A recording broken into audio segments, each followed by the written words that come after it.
I think so. Check, check. 1, 2, 3. 3, 2, 1. And we're on. Mike, are you here? I'm drinking water, but yeah. Oh, he's preparing his throat for an hour long of talking and explaining and educating. We are here today. Bob and Brad and Mike. Oh, that's just an echo. That's the live stream. All right, our live stream is going good. Looking at all of our technical material and all that zeros and ones going out across the world so that you can hear us. Well, that one loaded now. Oh, good. We got one loaded. Did you have to load the other one, Danny? Sorry, we're talking about clips in the video today. Yeah, we've got some really good information about flat feet information that a lot of people, there's a lot of misconception about flat foot, pain associated with it, and is it a problem for you or not? We're going to show you some really neat things to figure that out and help you out there. And then plantar fasciitis and how they overlap. So it's going to be a good educational experience for everyone when it comes to feet. Mike, I've talked enough. Can you help me out? Any of our viewers that are watching, we are giving away a prize at the end of a video. Ooh. So Chelsea, who is commenting on our behalf behind the scenes, will be monitoring this and pick the winner at the end. So make sure to comment, but make sure they are relevant and you're not just spamming us. Thank you. Well, I mean, if you're giving us spam, that's different. They won't spam. There's no spammers out there for us. Well, sometimes. Well, you know, I used to eat spam when I was a kid. I could never figure out how that became something for the internet, because spam, you know, is big. I think it started in World War II, but it just kept on going. You know, Yeah. People are eating it. Hormel's in Minnesota. Oh yeah, that's right down the road from my house, going straight west. Anyways, shall we talk more about what we're going to talk about, or should we talk about the weather? I think people should comment where they are from, and we can check that out. Yeah, that'd be cool. We'd like to know. I just got to scroll up. We'll make sure that gets backloaded in there. But if you are watching right now, let us know who you are and where you are from. We don't have a lot of, we have 120 people watching right now. So yeah, we're going to be talking about flat feet and plantar fasciitis. Some of it is basic tips from us. Some of them are clips from a podiatrist we have interviewed as well, named Ray McClanahan, who is more of a, I wouldn't say holistic podiatrist, but he's can do surgery, but often tries to avoid it. Oh, we got names coming in here. You're where the one person, Minnesota, Lacey from Minnesota. She could be right down the road, but you know, we're it's stealth. a big state. Yeah, we're not going to tell anybody where we're actually filming. Someone developed plantar fasciitis from, I can't see what happened. Oh, leg press be difficult. I can't say I've ever heard of someone developing Trinidad and Tobago. I don't know if I pronounced that right. Maureen, thanks for coming in. Wonderful to have you. Pretty perfectly. Oh, could I have both? Well, yeah, you can have both. We're going to talk about differentiating between the two. Jenny from Delaware. We got someone from North Carolina. I missed it because we were scrolling too fast. Sandra from the UK. That's a long Jenny ways. from Delaware. Diane from New Hampshire. I'm not touching it. Oh, I can. Yeah, okay. you can scroll now. He's giving you Danny gave me permission to scroll. Jason from Brooklyn, New York. Oh, sounds like a very busy, populated area. San from Virginia. Sandra from UK. Armin from Montreal. Yes. Sandy from Indiana. Linda Wolf from Maryland. Nice. Very good. Plantar fasciitis after back surgery and then went through Achilles tendonitis. Not fun. Well, yeah, the Achilles tendon and plantar fascia are all connected, so that makes sense. Hopefully we got something for her. Well, we got a minute left here, the countdown, until we get to hear our great intro song. TikTok? No, I don't think TikTok's going. Oh, we got to get TikTok going, Danny? so that we can. Please, thank you. Esther from Dallas, Texas. Maria, the Cowboys Chicago. won last weekend. She's probably happy. Who won? Dallas Cowboys. Oh, that's football team, huh? Yeah. Oh, yeah. TikTok is going. We are live talking about flat foot pain and plantar fasciitis, and we're going to be going in 30 seconds here. Kathleen from New Jersey, Kate from San Diego, Andrea from Michigan, Jason's here. Pain in the heel after resting, probably plantar fasciitis. Yeah, we'll talk about that. Ron from Springfield, great. Oh, we got a lot of watchers today. Grace from they're just flooding Genoa. Wow, flooding in a good way. Well, you know, good flood. I wanted everyone to know we're going to do a little experiment. Everyone can do at home, even your kids, to learn about. Coming up. And Brad, the two most famous us, physical therapists on the internet. Hello, we are live. Whoa. Whoa. Zooming in. Whoa. Shock. Just every time that camera comes on, I get so nervous, I start to sweat. Anyways. I'm fine. I just perspirate like a normal person. Anyway. I've got one barefoot, one sock Yellow foot, foot. and we're going to talk about these feet. And I've got this one barefoot for a specific reason. We didn't even charge you for seeing him barefoot. Yeah. Anyway, and we're going to get into the topics at hand, but just heads up, we are live every Tuesday at 10 a.m. Central Time, and we are back next week talking about neck pain and headaches specifically. And how to get rid of them, treat those. There's some there's some real good simple treatments to help relieve those symptoms of the headache, shoulder pain, everything in this area up in here. There's the camera. Thanks, Tanner. So anyways, what do you want to discuss first, Mike? We're talking about some plantar fasciitis or flat feet. People, if you are under the impression if you have flat feet, you are going to have problems with your feet for the rest of your life, we have good news for you. That may not be the case. It could be, but we're going to show you some things and some good news from actually a expert podiatrist who treats people conservatively and successfully, so no surgery is needed. We're going to have a clip from him, so you listen to him, and we've got other podcasts and videos with him on our channel to help you out. Yes, about many different foot issues, not just plantar fasciitis and flat feet. We also talk about bunions, hammer toes, footwear, all sorts of stuff. But yeah, you could check that out. It's just Ray McClanahan's Fixing Your Feet. We can link it in the comment section there. Is the name of the podcast. It's over an hour, so make sure you've got some time if you want to watch or listen to it. So yeah, or if you got a good memory and you got to get out of the car to go to work, you can catch it on the way back home.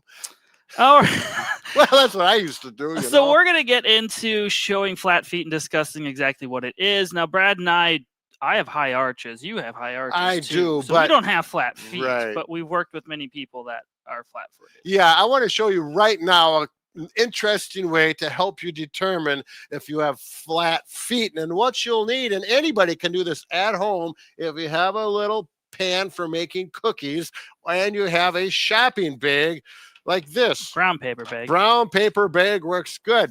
So are you guys ready? Put the pan of water with about the 1/8 inch, 1/4 inch of water, cold or warm, doesn't matter. Take the brown paper bag, open it up so it's flat on the floor. Works best if you're not on carpeting, but that's all we have here. I'm going to use my right foot. This will help you determine and very objectively to find out what your foot looks like. Put your foot in the water. Ooh, cold. And that's all we need there. Okay. And then step there, stand on it with all your weight, and then come up. Look at. Wow, pretty. The nice imprint of my foot shows from wet, and it discolors the paper a little bit. Now I did this at home. You'll take a magic marker and outline there where the water edges, and this is what mine looked like. This was last night. My foot looks like here, and we don't care about the toes so much in the outside, but it's the inside of the foot. And arch. Yep, that's the arch, and what kind of pattern that makes. This is mine.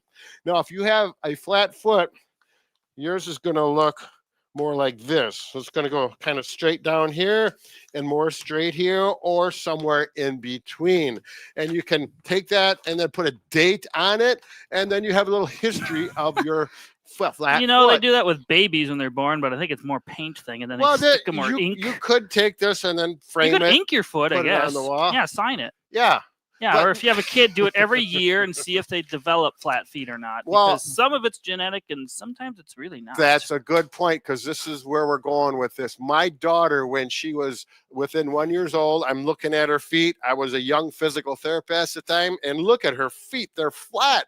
If we would have done this, her foot would have came straight over there. I talked to the doctor. Do we need to get her some orthotics before she starts developing problems? The doctor looked at me, politely shook his head and said, everything's going to be all right. We don't know yet. She's young. Things are going good. Her feet will develop. We'll decide later on as she ages if anything needed.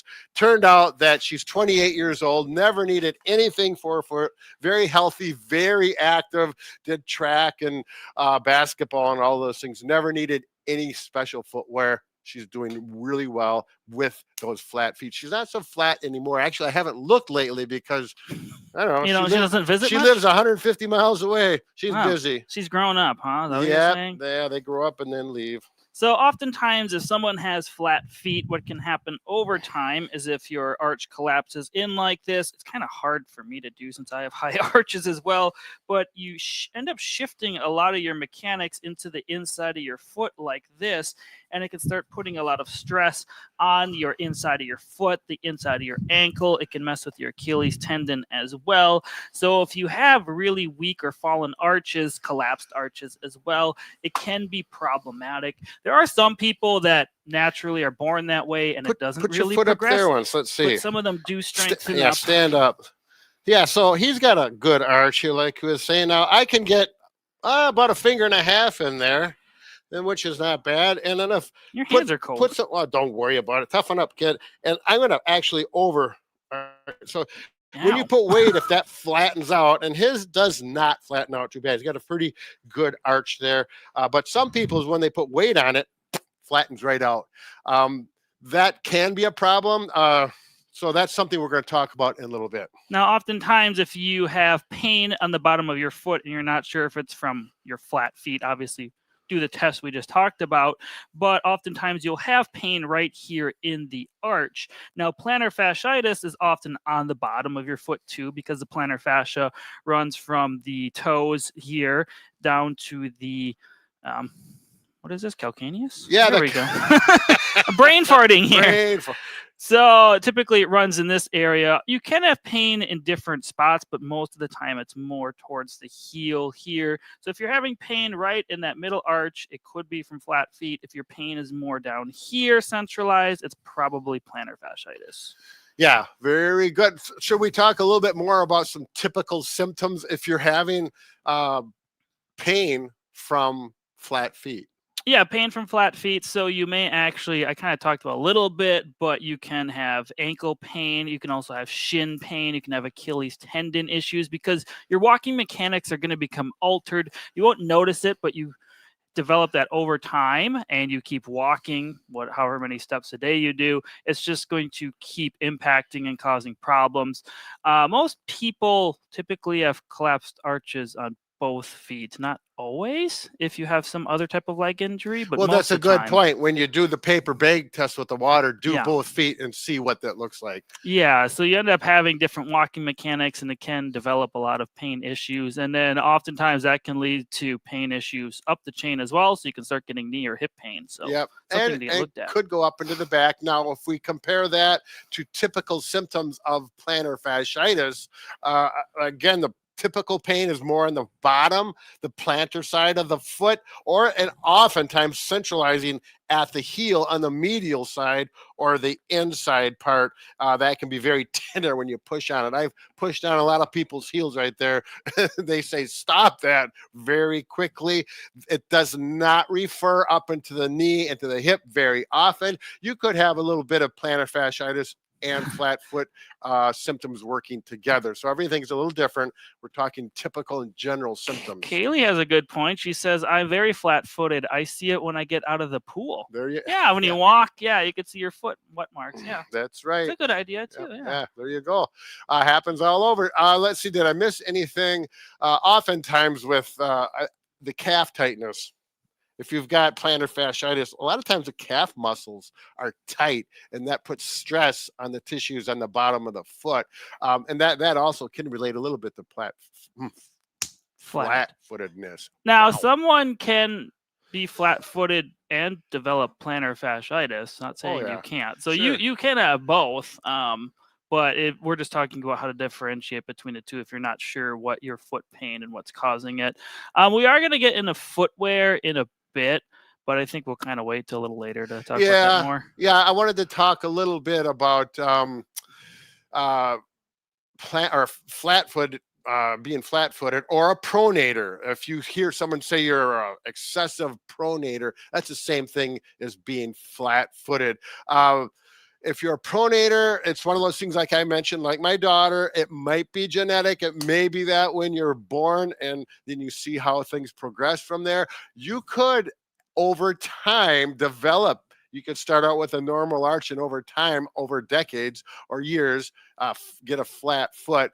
And the biggest thing about a flat foot, let me show you, not the biggest, but one of the problems is if it's develops over time because of poor footwear, bad biomechanics, or whatever it may be.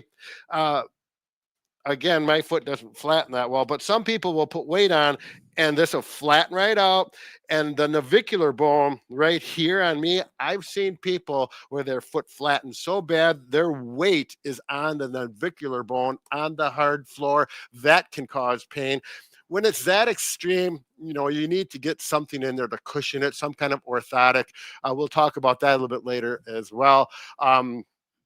If we're talking about plantar fasciitis, it's typically from overuse syndrome or changing footwear, or going from starting a running program because you wanted to run or jog for fitness and you haven't done it ever in your life really, and then you start that, and that could put on an onset of plantar fasciitis.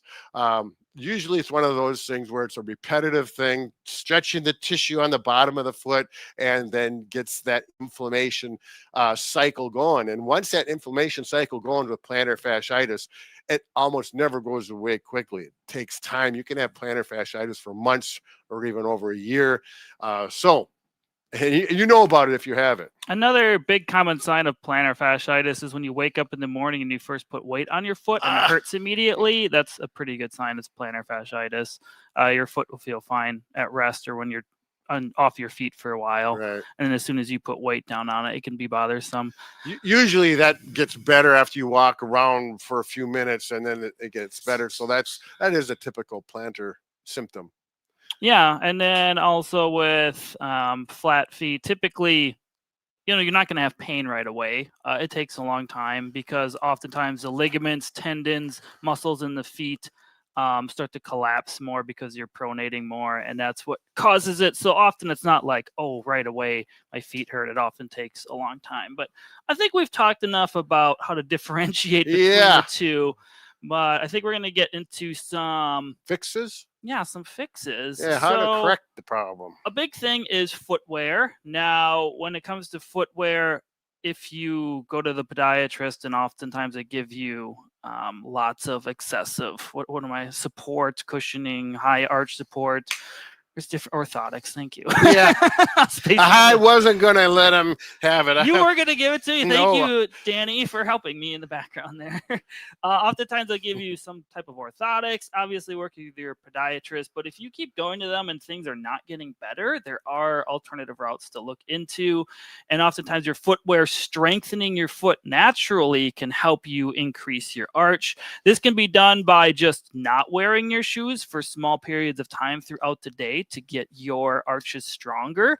It can go into zero drop shoes with wide toe boxes as well, which Ray McClanahan recommends to most of his patients. Obviously, certain special cases, he will still use insoles, so not everyone will get away from them, but it is a good option to naturally strengthen your Should feet. we explain that zero drop wide toe boxes? There's a lot of people who probably have no idea what you're talking about, and there may be some people, so we'll help the people out. And this is one of those things that's just healthy for feet in general, I believe. Where's your other shoe? What? Grab your shoe. Yeah. Well, I've got a couple samples, and I want to talk about both of them with my experience as well. So this is a zero drop shoe. You can see it's not a minimalist shoe like Brad has here. They're both zero drop, meaning the heel to the forefoot is the same height off the ground. Most modern shoes, the heel is a little more elevated than the forefoot. It can be very minor. I'm not just talking about high heels. Most normal tennis shoes, running shoes, all are like that. You have to look for specific brands and companies that make zero drop. There's tons of them out there. This is Ultra. This is actually my This is actually my running shoe. Wide toe box means there's a lot of room for your forefoot in here to expand. This can help with things like plantar fasciitis, bunions, hammer toes. Oftentimes, if you have a narrow toe box, it actually scrunches your toes up. And so if you're sitting in shoes for 8 hours a day and your toes are not spread out, they're scrunched like this is going to start deforming your feet. You keep doing that, it's like you're wearing a soft cast for 8 hours. This can also start limiting the blood supply to your plantar fascia because that runs on the medial arch here. So if you're not getting a good blood supply to the plantar fascia, you can also develop issues there like plantar fasciosis, which is actually necrotic tissue. So if you are a reoccurring plantar fasciitis patient, you get it every year, you might want to look into your footwear because you might actually have plantar fasciosis. Right. And Ray McClanahan, the podiatrist we mentioned, talks about this a lot. And I believe he will not even treat people with foot pain unless they switch. They change their footwear because he wants to eliminate that possibility. It's so strong.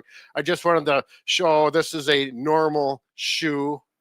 Running shoe. Actually, it's one of Bob's old ones. And we actually took the other one and cut it in half so you can see the thickness here when we're talking zero drop is less than the thickness here. That elevates your heel, tightens your calf muscle, which causes problems down below on the plantar. So that's the zero drop. Like Mike said, you have to look for it. Ask for zero drop at the store or online. Make sure it says zero drop. You'll be good. And you can see on these shoes how much more pointed these the black pair are versus this pair. You can just see the toe box is so much wider, and mine have a cooler pattern. Yeah. Yeah. You don't have to buy the weird colors like I do. But. Here, these are mine. These are wide toe box, and they do have a zero drop, but these are minimalist. In other words, they're like barefoot shoes where you have very thin bottoms. I would not go ahead and purchase one of these unless you work into it slowly because they're so thin. If I'm walking on gravel or I step on a little bit bigger pebble, I actually feel it and it hurts a little bit. I started running with these, but I went to a cushioned zero drop as opposed to minimalist. So I just want to make sure you don't spend money on some minimalist zero drop and then say, oh, this hurts when I walk on gravel. Never told me that. You'd be, and these are kind of expensive. These are Merrell specifically running shoes. They're good shoes, but yeah, Witten is a pretty inexpensive brand from Amazon. They're like $45 if you don't want to invest a lot of money, or if you have Crocs. Crocs are actually zero drop wide toe box. That's right. And this is what I wear during the warmer months. In the winter, I don't, but except for in the house, they're wide. Now, I've got to tell you one little thing that worked for me is this happens with people that get older, they have toe problems. If you feel like your toe is starting to cross, like my fourth toe was crossing over this toe, and it's like, oh my gosh, I'm starting to get those ugly 60-year-old feet like a lot of people. And they were and I knew it was because my shoes were squishing like this. This was a few years ago. So that's when I decided that's when I bought these shoes and a couple other wide toe shoes. And I start wearing Crocs a lot. And I just forgot about it after a while. And it's like, oh, this is much better. Ray McClanahan, good for you. You really helped me out. Yeah, so that's kind of our soapbox about shoes. It's important soapbox though, so look into it when you're buying shoes. Yeah, I think we're gonna go to a clip actually from Ray McClanahan. This one's talking more about flat feet and footwear versus plantar fasciitis. We kind of hit the plantar fasciitis parts, but it's kind of similar. So he's more of an expert than we are, so we're just gonna show you a little clip from the podcast now. 2 minutes long. Yeah, it's about 2 minutes long. Yeah, it's really good. I watch it and I've listened to it before, but it's one of those things it was good to listen to again. Oh, I'm just moving the chair. So Danny, are you ready for that clip? All right, here we go. If these problems correct, so I've heard like flat feet, people that have bad arches can correct that naturally. Is that right? Absolutely right. We've got plenty of photographic evidence, and probably the best picture I've seen recently is my friend Anya. She has Anya's Reviews, which is probably the best shoe shopping site for people, all things natural. She calls it barefoot shoes, but she's got slippers, cute boots for ladies, athletic shoes, a bunch of different products. She shows a picture of her own foot from like 2017, I want to say, to now, and she's been working diligently on her feet, and she has an arch. Same thing happened to me when I started getting away from orthotics. I started rebuilding my arches, and I show it all the time when I speak. I show my abductor hallucis muscle, which is like a muscle belly. It wasn't even there before. So yeah, once we position ourselves properly, the critical thing to think about flat feet is, number one, it's not always pathologic. It doesn't mean you're going to have a problem. The fastest runners in the world from Africa have pancake flat feet, but they have a world record in the marathon and they don't hurt. So we shouldn't pathologize flat feet.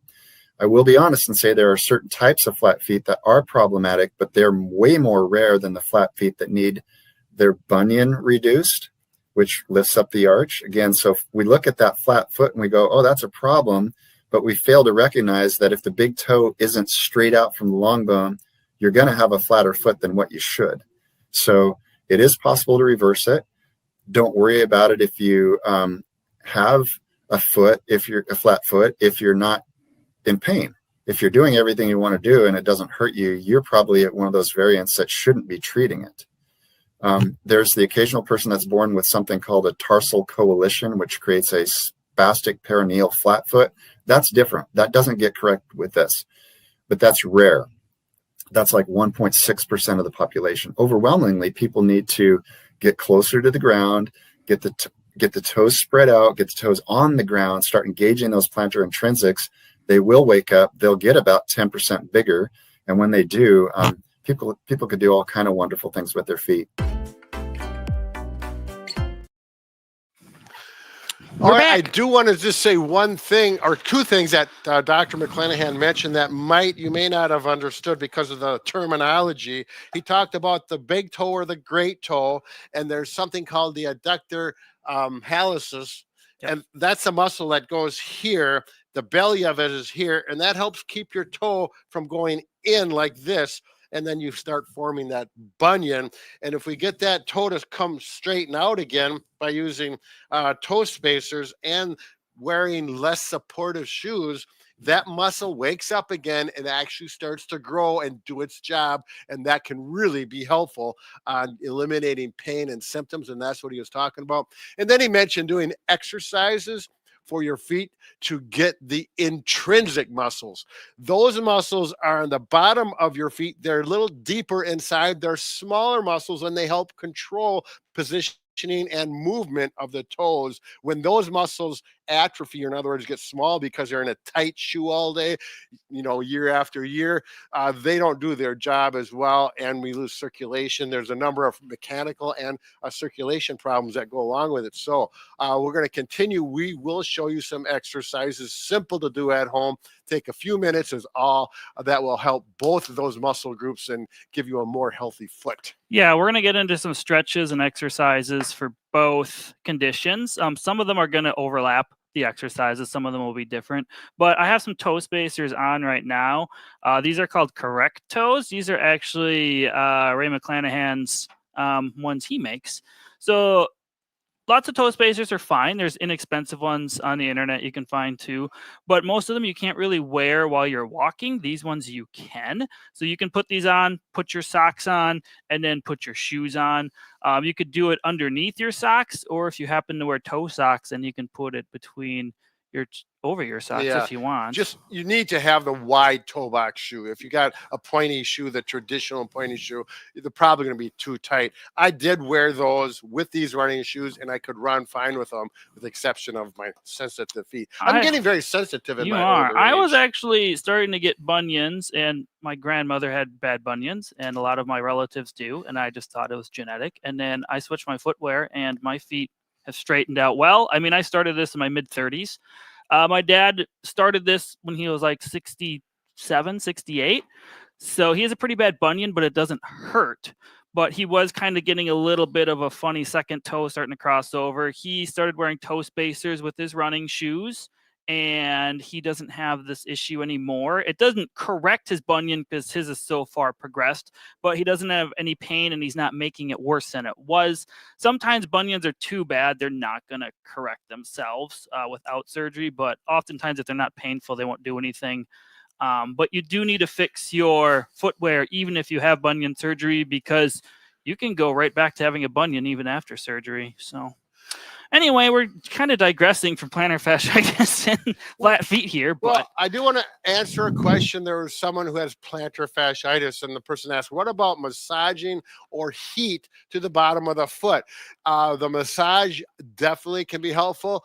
Heat or cold pack, or not necessarily a cold bath. ice pack. Yeah, it's going to depend. If it's very tender, it's hard to walk on, and when you press on it, it's tender. I would probably go with a cold pack or a cold Why did it get so bottle. small? In other words, what I have patients do is take like a 20-ounce plastic pop bottle, drain the soda into the drain, then fill it up almost full with water. Don't fill it completely full. Freeze it. It needs space to expand.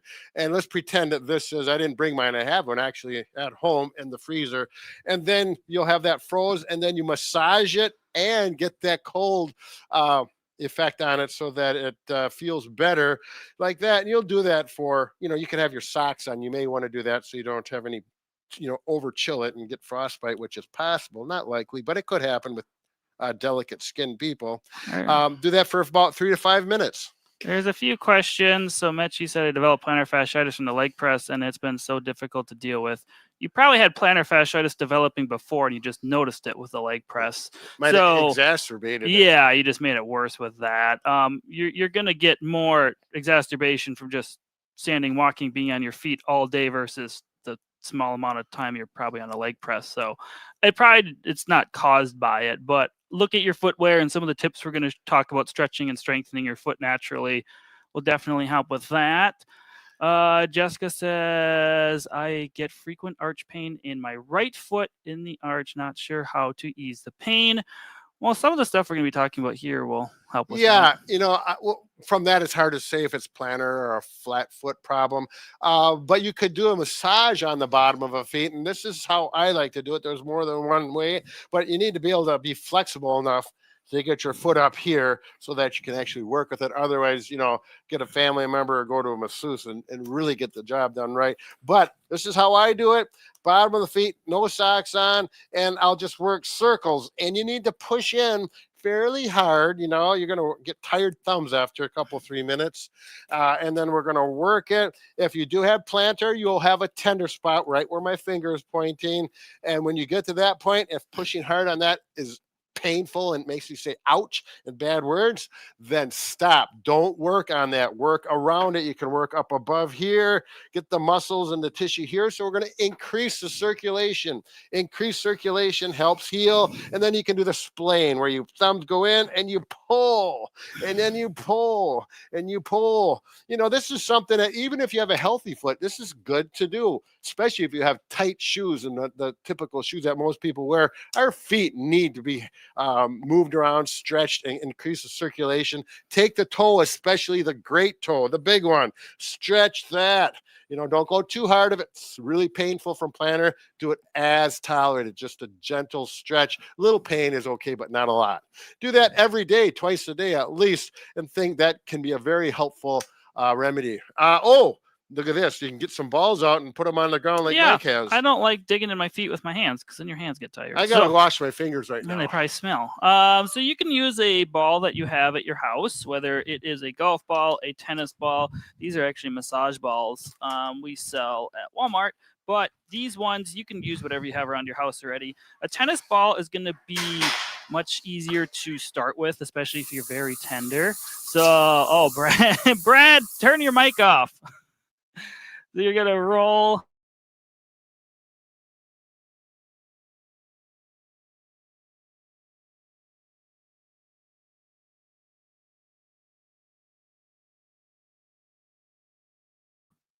So you can unmute us, Danny. Can I unmute me? Oh, they can hear me again. Oh, hello. Brad had to use the restroom. Forgot to turn his mic off. So we muted it for you. So you can use a tennis ball right away because it's less aggressive. If you are feeling better and want to dig in there a little more, you can use a golf ball. It's going to be much firmer. You can use a softball, a baseball, lacrosse ball, massage ball, whatever you have at your house or available to you. And then the more pressure you put down through it, the more it's going to dig. Obviously, if it's very tender and painful, just don't push down as hard with that. Now, these these ones are specifically massage balls.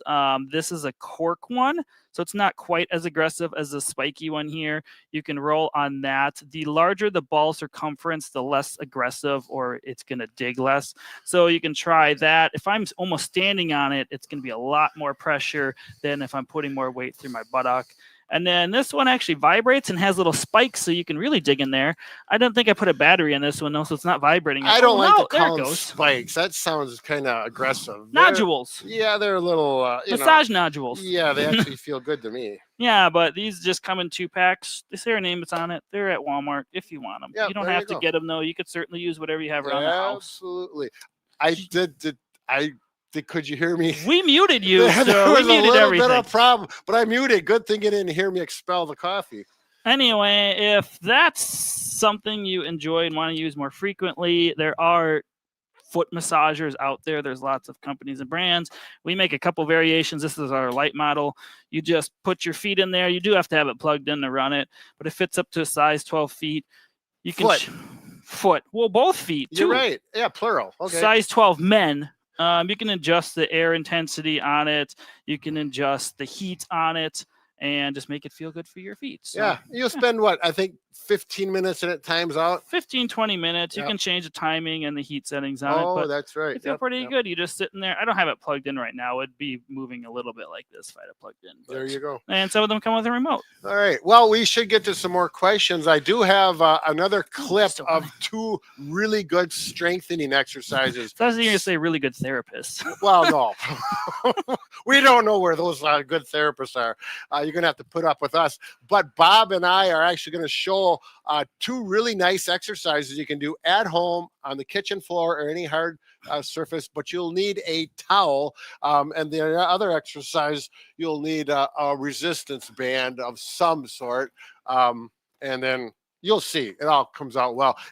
Danny, whenever you're ready, we'll go to that. These 2 exercises, like I said, strengthen the intrinsic muscles in the bottom of your foot. This is really can be important for those flat-footed people who need more strength, as well as plantar fasciitis. It's a dual applies to both symptoms. They're small intrinsic muscles, we call them. I'm not going to go through the names and bore you with them, but we need to strengthen the muscles here to prevent that flat foot from getting worse and causing problems. You're not going to get a flat foot to turn into an arch like this. That just isn't going to happen, but we can help prevent problems. And I call this one the towel scruncher, because you take your toes and you scrunch them in like this. Go ahead, Bob. Pull that. See how he's pulling that in? Now look at this joint right here. He's going up. You want to try and keep this joint, the ball of your foot, close to the floor, touching the floor. And the toes, especially the big toe, you want to push into that floor like you're scrubbing. You're going to wax that little piece of the floor right there. Wax it, Bob. Come on. I'm waxing on, waxing off here. Do you feel that? You feel those muscles Yep, working? I can feel it in the arch. You feel it right in here, don't you? can, yep. Yep. And you're going to do this for about 30 seconds to a minute until you feel tired in there. If you start getting cramps, you're going too far. Stop doing it. Massage those muscles here and give it a break. Okay? Then the next one you're going to do, we're going to try and strengthen the arch here with a muscle that connects here and to the navicular bone right here. Why don't you stand up, Bob? Okay, Lonnie, if you want to back off, Lonnie. We'll see how well she handles the camera there. All right. So we're going to strengthen a muscle up in here that connects to the navicular bone here, pulling that arch up. And you stand on one foot like Bob has it here. If it's your right foot, you're going to take your right hand, just like Bob has it. He's going to pull this hand in towards his stomach, okay? I'm going to add resistance, okay? Now, to maintain your balance on this, your foot has to activate the muscle we just talked about that pulls that arch up. And you need a fair amount of resistance. Now, if you look at Bob, he doesn't have good enough balance to hold. You're doing, aren't you, Bob? I'm doing it, yeah. If you can do this on one foot, but if you can do this and you tip over because you don't have the balance, bring a chair up like Bob has over there, and just try to do fingertips on that, Bob. Can you just put 1 or 2 fingers on there? And then we're pulling. I'm actually doing it without it now, though. Good, you're getting better. So this is a good balance exercise Yeah. as well as working that. I can feel it in my arch. Right. Yep. Okay. Fun, huh? Excellent. Now, and another thing I think I forgot to mention, but if you have a flat foot, in the medical world, we call that pronation. So you're going to do 20 reps or so. Oh, we're coming back. Oh, I was just showing TikTok people what you guys were seeing Bob do with that nice exercise. It's a really nice exercise. As we mentioned, it helps with your balance as well. So you get more benefits out of that. Those exercises, mostly for plantar, but flat-footed people can do them as well, and healthy people. Good maintenance exercise for your feet. So maintenance is so important, especially if you're in your 40s and 50s and you don't want to have those old people feet that you get when you're in your 60s, 70s, and 80s. That's exactly what I was doing. Old people feet. Yeah, well, I think it's like a medical diagnosis. right. It's not a medical diagnosis, it's slang, but you guys know exactly what I'm talking about. Wearing proper footwear as we age so we don't get those bunions and toes going over the top of each other and painful feet, etc. Now, when it comes to insoles or orthotics, there's not like any company we work with. We've had people send us many stuff over the years. Some will be more for specifically plantar fasciitis. Some will be more for just generic. Some are more arch support. So just read what it says. Some of them even have like heel cups for plantar fasciitis. These are Tullius. I've tried these when I had it, and I didn't notice much of a difference. I thought they're kind of weird, honestly, but some people might find it beneficial. Right. And I want to say there's a big, if we talk to Ray McClanahan, does he promote any particular arch? No, he says if you need something, just go to the store and buy a basic cheap one. You don't have to go buy a super expensive custom-made orthotic. I've had patients come in with custom orthotics, $300-400 for them, and their foot pain continues to bother them. So then the doctor sends them to me. We end up treating with some of these other options we talked about, and then the orthotics get put in the closet and stay there. So orthotics, but on the other hand, they can be very helpful. I would say buy some more or less inexpensive ones that have an arch. If you think you need an arch, get something that's not rigid. If we look at this one, let's get this off of here. Like, here's the arch. It's actually flexible, so it's not a hard, rigid arch. That's what I recommend if you're doing this on your own. Or other ones are cushioned. Put them in your shoe. Take the old from the factory insert out. Put the new one in and just wear them. If you get positive results, if all of a sudden your feet feel much better, you lucked out and you did the right thing. Chances of having that happen, I don't know. I used to do it myself. I didn't have foot pain, but I thought my arches and maybe I should have arch support when I was running. And I don't do that anymore. I didn't have foot pain then. I thought it was going to be a maintenance program. Don't have foot pain now. No arch supports. So they're not always the answer, and oftentimes can be not used. So when you buy go to a professional and go to a therapist or someone who really knows about it if you think it's going to help. If you buy an expensive one, they're often large shoe range sizes. So take out it'll tell you how to do it, but take out your insole from your shoe. I don't know if any of these are left. This is the left. And you're going to match it up with the one you buy because it might be a lot longer. Yep. So then you're going to just trace it with a marker first, and then you'll cut it. So then it'll fit in your shoe, because most of them aren't just going to fit in your shoe naturally.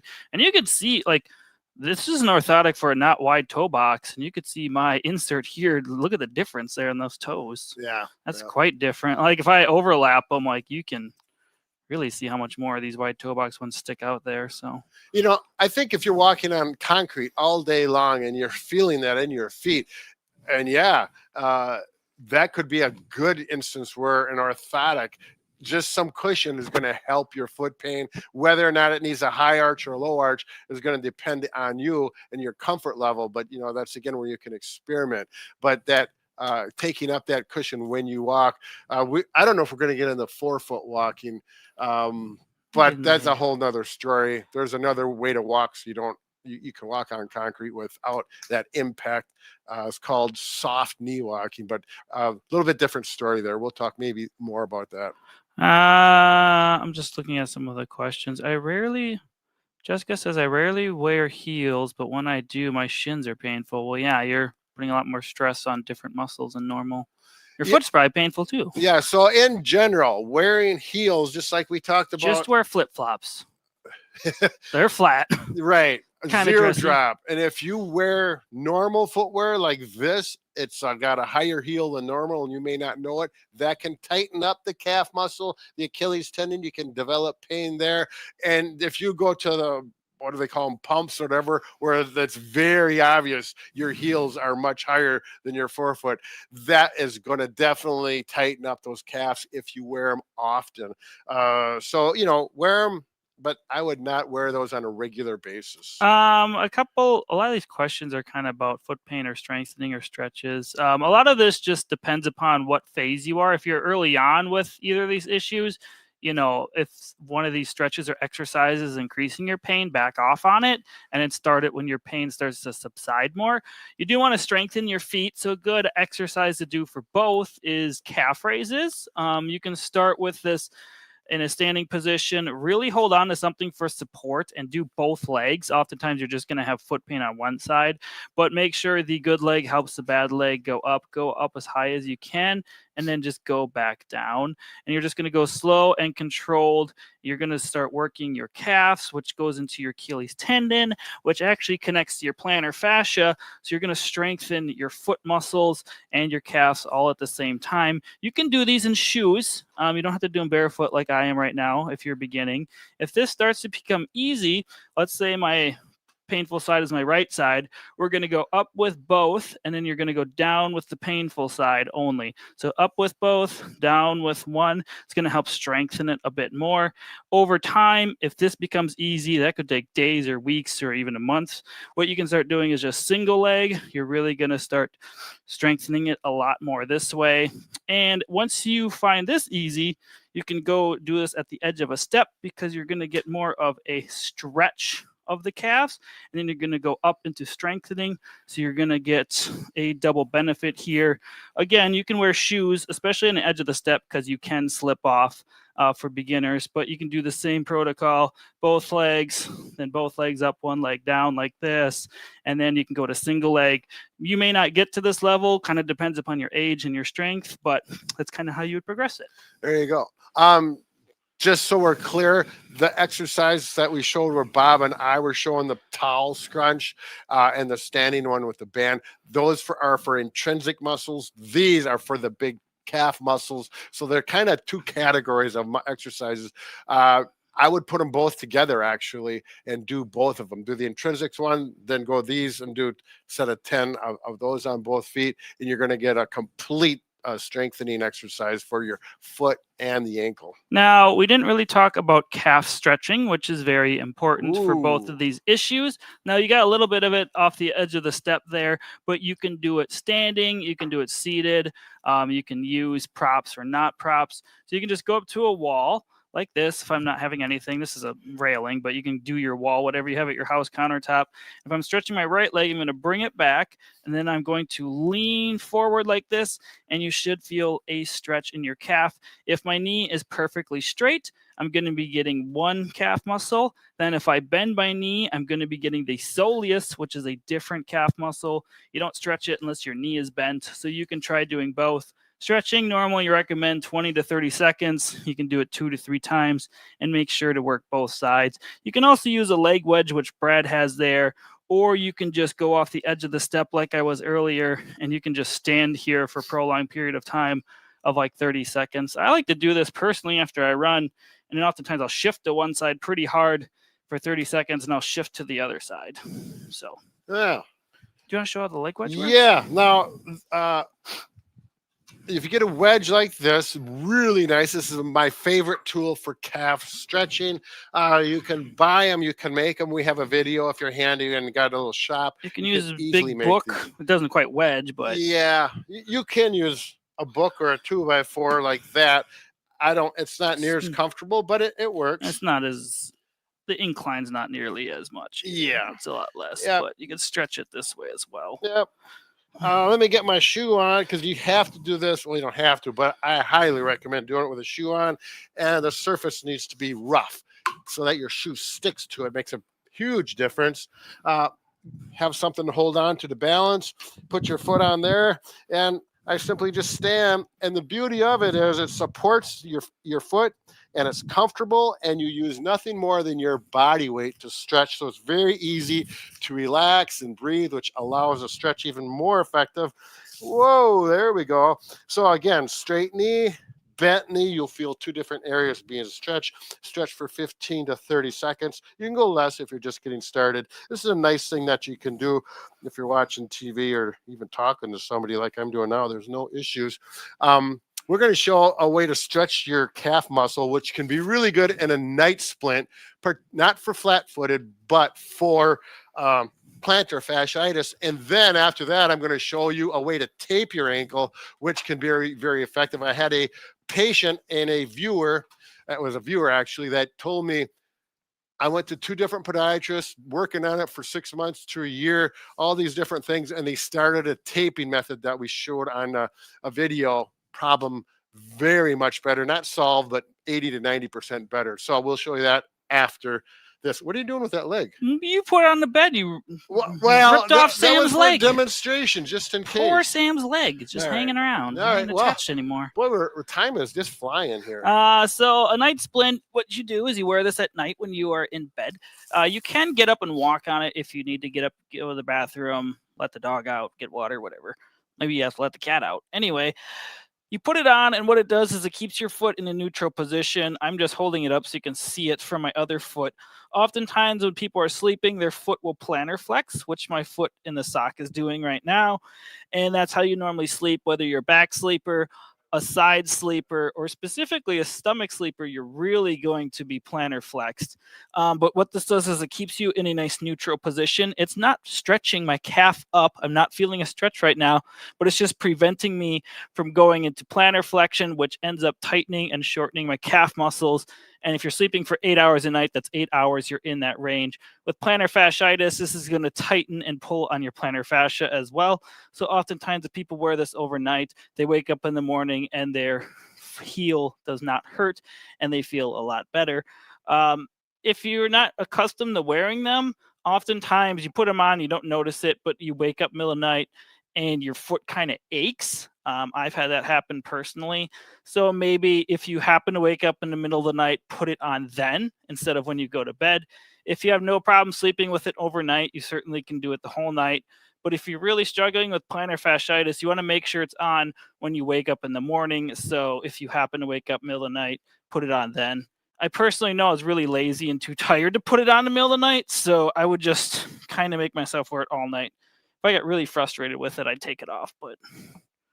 And you can adjust the tension right here with them, but they don't get too tight. This is Mars Wellness brand. I think we just got it on Amazon, but it works pretty well. You just don't want to buy one that gets too tight because you don't want to have a really hard calf stretch for 8 hours. So, Diane, you talked about a comment.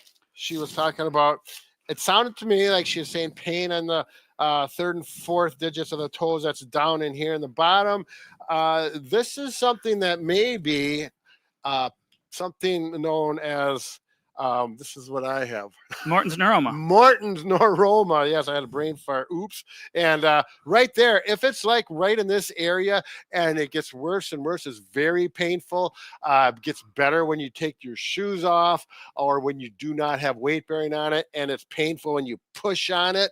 Probably Morton's neuroma. I'm not going to get into ways to treat it here because it's not related to our diagnosis, but go to Bob and Brad YouTube and put Morton's neuroma. We've got 3 or 4 videos specifically how to treat it. You can work with it and treat it successfully without seeing a podiatrist and just see how it goes. But I've worked with it with my foot for a number of years successfully, depending on my footwear. So try that out. Kara wants to know, when I wake up and stretch, I will get immediate cramps in my calves and feet. Is this plantar fasciitis? If it's cramps in your calf and your feet, no. It could be electrolyte deficiencies. You could have tight calves. Stretching your calves, night splint can help with that if you have an electrolyte deficiency also. But I don't think it's plantar fasciitis. If you have plantar fasciitis, it normally hurts right here, but the plantar fascia does connect to the Achilles tendon, which connects to your calves. So your tight calves, just stretch them out more, and it should help. Or the night splint would be a good option for you. All right. Can we go to the taping for the people with plantar fasciitis? Yeah, I'll look at the questions Okay. and you can go into All that. right. There are a number of ways to tape your feet to improve plantar fasciitis. I'm going to show you one that I like to use, and this is the exact same one that person, that viewer, used. It's with kinesio tape. This tape stretches. I find it's easier to work with. It's not as aggressive. In some ways, it may not work as good because it does stretch, but that can be advantage or disadvantage. First thing you need to do is get some kinesio tape. You can go online or buy it at the pharmaceutical store. Different colors, it doesn't matter. It has a back and a stretchy front. Now, the trick to this is how to put it on. First of all, clean feet. Cleaner the better because the tape sticks better. Take some rubbing alcohol and rub it to get the skin oils off for maximum adhesion. I'm going to put this one on first. It's a longer one, and I cut the ends rounded. That helps. I'm going to put it here and stretch it out and wrap around my heel with my foot in a neutral position. Here's neutral. This is dorsiflex. This is plantar flex. It's the same position that you are when you're standing straight up. So you simply pull. Watch this. Stretch. There we go. That gets the tape off. It's the much easier way than trying to do it with your fingernail, and it's the proper way. Start here. Don't stretch it at all. Put it on there, and then don't throw this paper away either. We're going to use that in a little bit. You're going to stretch. Now, if I hold here and I pull all the way, that's 100% stretch. You can feel it quit pulling, and we're going to go down to about 50 to 75% stretch. Try to keep the wrinkles out, get it across, around, and once you get to this side of the heel, then let go of the stretch. There we go. We're going to pat it down. No stretch on this side of the heel. We're just wrapping that around. The length of it's not too critical. Better longer than too short. Okay, there we go. And then you take another piece of kinesio tape, a little shorter. I've got a different color. You don't need that. You'll see why it's just easier to see. Pull that, stretch that off. And then we're going to come down under here on the bottom side, go around the edge of your foot, hold there, pull that so it comes off easier. Makes a big difference. Don't try and poke it off. Now, again, here, going to stretch about 75%, wrap up around. Oops. There you go. Yeah, you got a little wrinkle in there.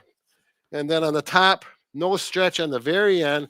I didn't get as much stretch as I'd like to, but for this, doing it every time I do that on video, it doesn't turn out as good as when I'm doing it at home. Take this and Usually then that happens. go on the side and go rub it down for 30 minutes. It sets 30 seconds. 30 seconds. You said minutes. 30 minutes. Whoa. You're getting out of control there. Anyways, and once you're done, you're good. Put your shoes on and go to work. Go wherever you're going. You can go swimming with this on. If it's very clean and you got good tape, it should stay on when you swim. I've swam with mine many times, but it will reduce the time it's on. So hopefully it'll last at least a day, and then do it every day and do some other exercises we mentioned to help cure the problem. There's a few other questions we can try and highlight here before we go. So any advice for plantar plate second toe ligament tear? So painful, and I want to avoid surgery. I'm a professional tap dancer. Whoa. So what I'm presuming you're meaning is your second toe is right here, plantar plates. I'm guessing bottom of the foot. So I'm guessing down here you tore a ligament. Yeah, sounds. So a lot of this is you're just gonna have to take your time with it. You're gonna have to stretch it and use heat or ice depending. Keeping your foot in a neutral position would be good. I don't know if they normally do like a buddy taping system for that, just to keep it from curling too much early on. This is a pretty specific it's kind of hard diagnosis and problem. It's hard for us to give confident information. I would just say take your time with it and then slowly progress and do those towel curls we kind of showed earlier once it's not as painful, to work those intrinsic little foot muscles. You can also do things like picking up dice or marbles, something small with your toes. It's going to work your small intrinsic foot muscles. And then eventually, try to just do some things like standing on one leg on an uneven surface. So maybe like a foam pad. Brad, you don't have a foam pad? I'm sorry. I'm trying to read a comment. Just to get your reaction from your foot. So if you're on an unsteady surface, whatever that is, a pillow, out in the grass, something not as steady. It's going to make your foot and ankle muscles work a lot harder before you start getting back into tap dancing. Because I don't tap dance, but you can see my foot working a little bit. And I'm assuming tap dancing, there's a lot of, little. Well, I did some foot- clogging, but You yeah. did? Oh yeah, not a lot of it, but I took a clogging class. Anyways, yeah, because if that's your line of work and stuff, I would really recommend, if you're not having If you- progress, in other words, it's getting better If you want on a a real- weekly basis, you're gonna see a therapist and get specific exercises for you, and Yeah. get better so that it doesn't come back. Otherwise, Google your specific diagnosis. There's oftentimes rehab plans online you can find from Sure. people. I don't know a specific one off the top of my head, but Denise has pain on the inside heel and inside of ankle. Could it be Achilles pain, tendonitis, or question mark? If it's inside heel and inside of the ankle, it's probably not your Achilles tendon because that's more here. So it's not going to be tendonitis here. So But that is what tendon is at the yeah, it's not the Achilles tendon. There's the medial tendon that goes in there. there's deltoid ligaments. Peroneal's on the outside, isn't it? Yeah, I've got it right on the tip of my tongue. Anyways, it does help pull up the arch, and it's almost likely the one. It goes right on the back of the heel, connects up, and I believe the navicular bone, and that muscle there is more than likely the one that you're having problems with. It's not tendon, or it's not plantar fasciitis. I got peroneals in my head, and that's your lateral ankle ligaments. I Right. cannot think of the medial one off the top of my head. Boy, we're brain farting today. Yeah, well, we've been on for a while. You wanna and answer- I always use this excuse, I'm getting old, but Do you that's wanna not a good excuse. Answer the question of Roger. What do you do for high arches? Well, nothing if they don't bother you. Yeah, that's a good question. If they don't bother you, right? Absolutely nothing. Just like Dr. McClanahan says, if you have flat feet, things are going good, your activity is where you want it to be, no pain, it's okay. Same with high arches. If you are having pain and maybe something has changed, you change shoes, or you're aging and things are starting to collapse, that is a case where I would try some inserts, some arch supports, across the counter ones, some that support The that foot. tibialis posterior. There you go. That's the medial tendon, tibialis posterior. Right. So if you want to look up that, We do have a video, I believe, on how to treat that. So go Bob and Brad on YouTube, tibialis posterior ankle pain, and that'll give details. Oh, back to the general. What was I talking about? I don't know. I interrupted you. You're talking about high arches. Oh yeah, the high arch.